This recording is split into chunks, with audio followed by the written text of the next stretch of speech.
반갑습니다. 경상국립대학교 인문학연구소에서 재직 중인 신기현입니다. 어, 오늘은 세 번째 강의 진행하도록 하겠습니다. 라투르와 녹색 생태주의 한계와 가능성에 대한 세 번째 강의죠.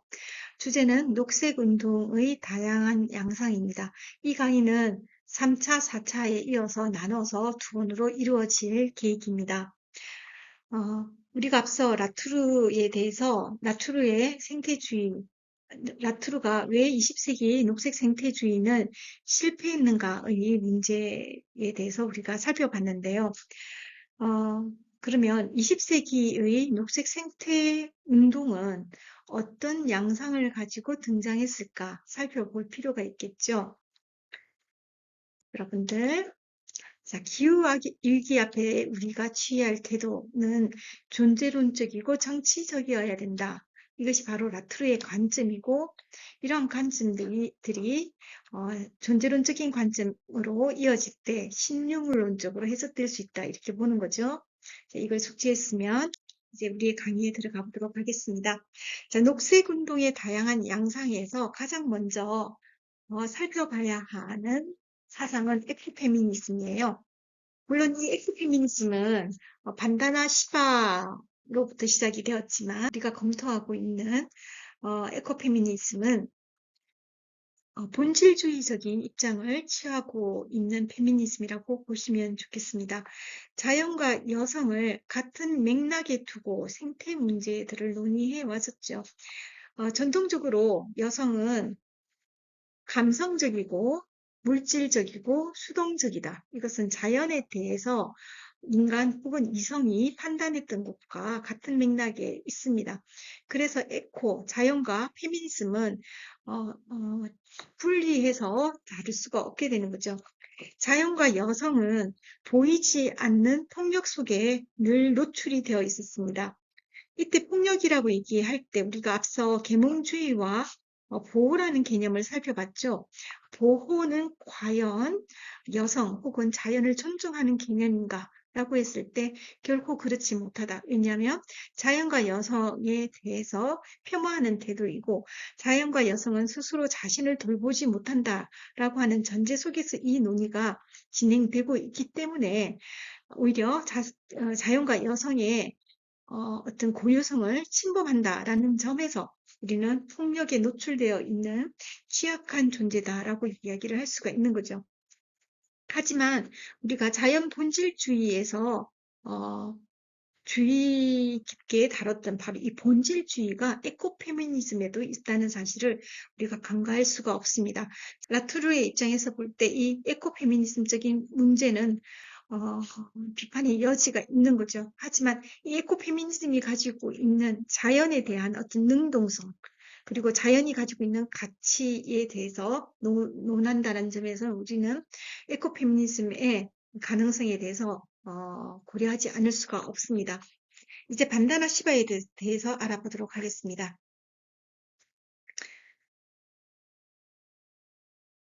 반다나 시바는 1952년생으로 인도 출생이죠.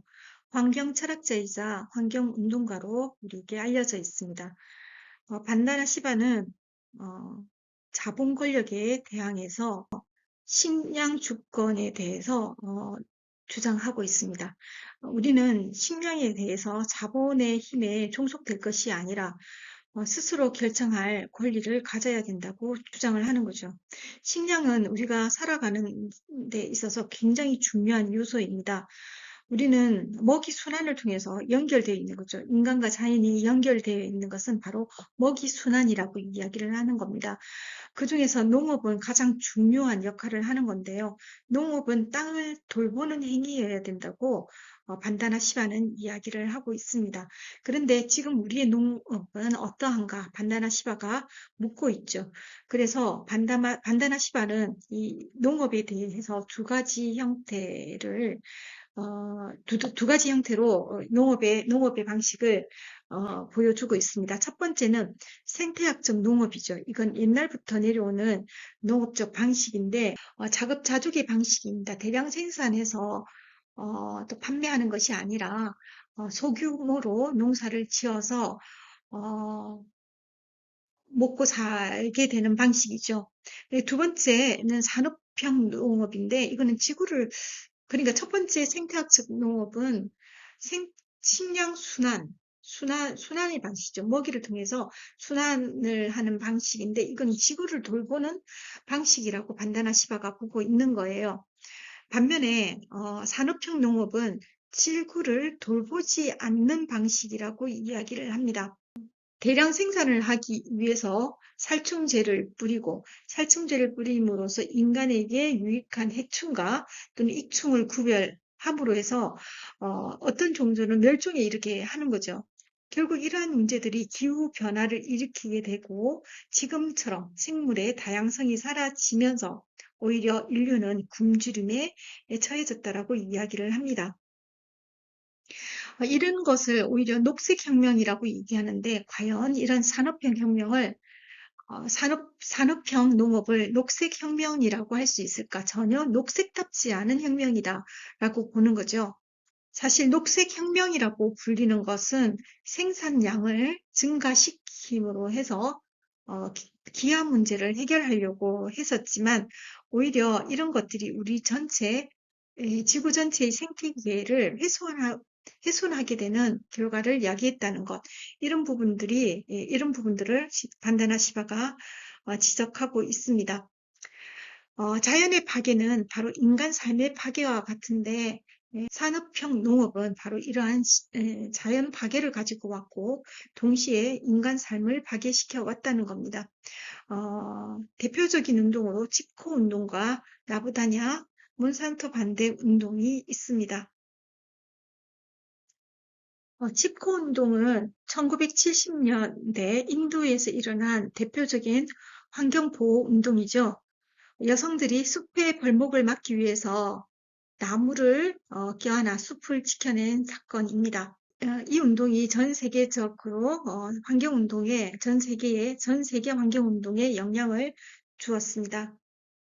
인도의 나부다냐는 인도 농민이 국제종자 화학기업의 구조적인 지배로부터 벗어나서 자율적으로 농업을 하기 위해서, 농사를 짓기 위해서 생물 다양성을 보존하고 또 유기농업으로 전환해서 토종종자를 보존하고 보급하려고 하는 다양한 운동들을 일컫습니다.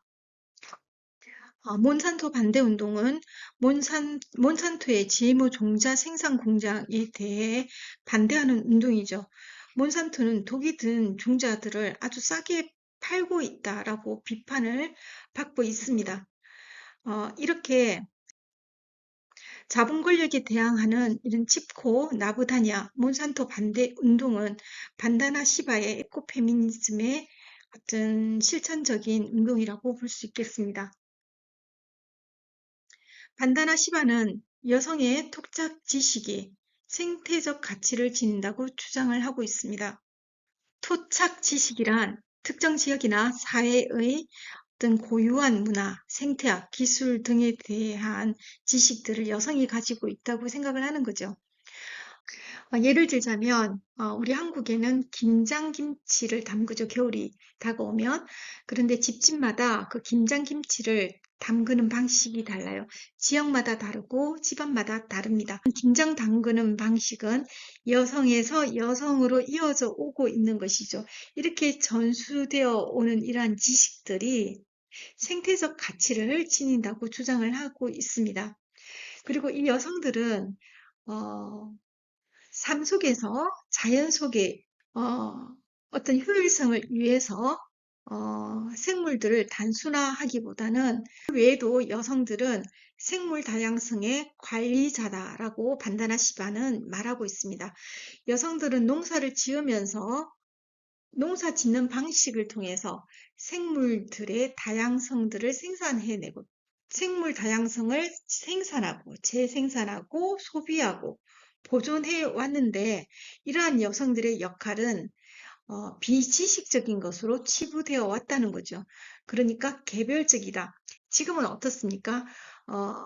각 가정에서 김장을 담그는 일은 조금 줄어들고 있죠. 대신에 김치 공장에서 만들어진 김치들을 우리가 사 먹고 있어요. 각 지역마다 혹은 각 가정마다 가지고 있는 독특한 김치의 맛은 사라지고 있는 겁니다. 어, 우리 집안의 김치는 이래가 아니라 전라도 김치는 이래, 경상도 김치는 이래, 한국의 김치는 이래라고 해서 어떻게 보편성의 틀 속에 들어와야만 그것이 의미가 있는 것이라고 생각을 해왔던 거죠.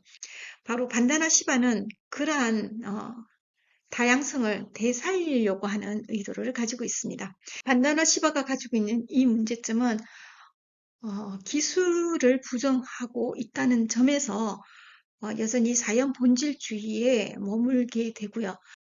반다나 시바의 이러한 주장은 산업화된 농업이 아닌 소규모 농업을 주장하고는 있지만 어느 정도의 소규모 농업인가에 대한 어떤 구체적인 기준이 없을 뿐만 아니라 기술의 사용에 있어서도 어디까지가 기술이고 어디까지가 기술이 아닌가에 대한 논의가 필요하다라는 점에서 조금 더 우리가 비판적으로 살펴봐야 될 것 같습니다.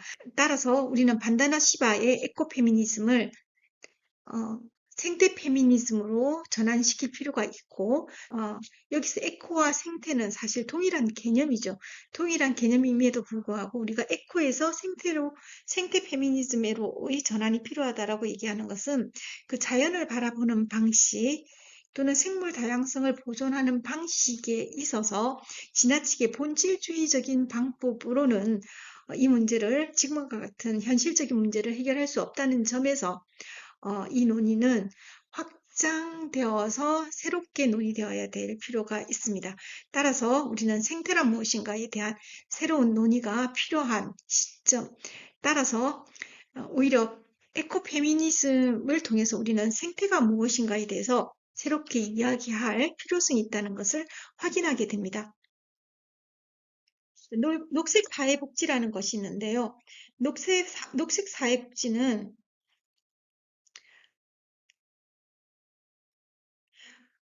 레나 도미넬리가 이 개념을 처음 사용하게 됩니다.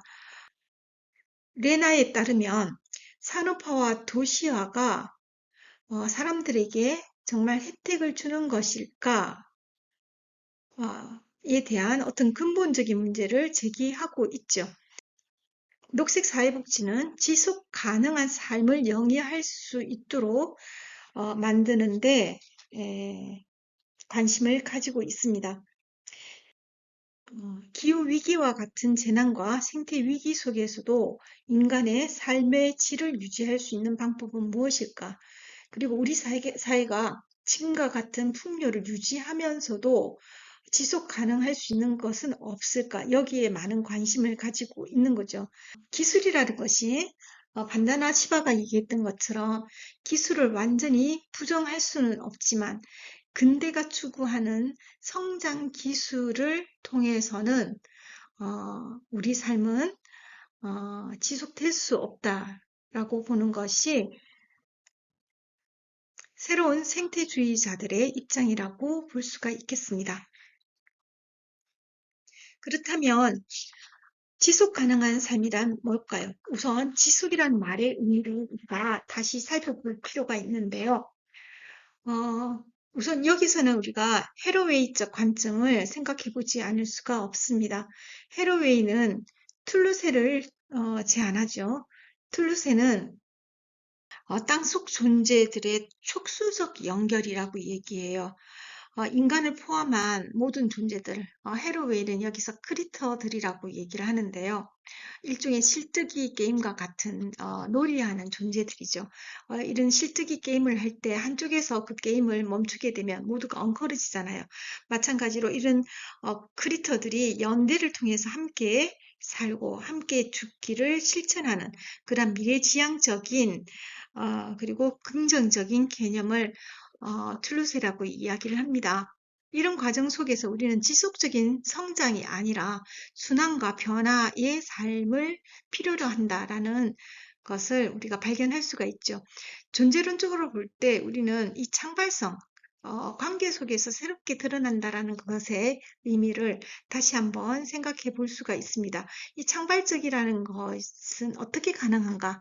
어떻게 존재들이 만나서 새로운 것들을 만들어 갈 것인가에 대한 어떤 구체적인 고민들이 좀 더 필요할 것 같고요. 여기서 동시에 생명이란 무엇인가에 대해서도 우리가 생각을 해봐야 되는데, 먼저 여기서는 생동성을 의미한다라고 보시면 될 것 같습니다.